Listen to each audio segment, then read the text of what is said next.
ഒരുപാട് പെണ്ണ് തെരഞ്ഞ് ഒരുപാട് പെണ്ണ് കണ്ട് തെരഞ്ഞ് അവനൊന്നും ഇഷ്ടപ്പെടാണ്ട് അവനൊന്നും ഇഷ്ടപ്പെടാണ്ട് അതാണ് അവന് മനസ്സിനെ പിടിച്ചില്ല. മനസ്സിനെ പിടിക്കാതെ കറക്റ്റ് വൈബുള്ള കുട്ടിയെ തൊട്ടടുത്ത് നിന്നാണ് കണ്ടെത്തിയത്.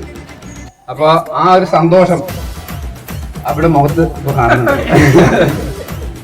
അപ്പോൾ നമ്മുടെയൊക്കെ ഗ്യാങ്ങിൽ ഫാമിലിയിലൊക്കെ കറക്റ്റായിട്ട് ആപ്റ്റ് ആവുന്നൊരു കുട്ടി കൂടെയാണ് അബിക്ക് കിട്ടിയിട്ടില്ലെന്നുള്ളൊരു സന്തോഷം കൂടെ ഉണ്ട്. ഇത്രയൊക്കെ പറയാം. ഇനി നുണ പറയണമെങ്കിൽ കാശില്ല.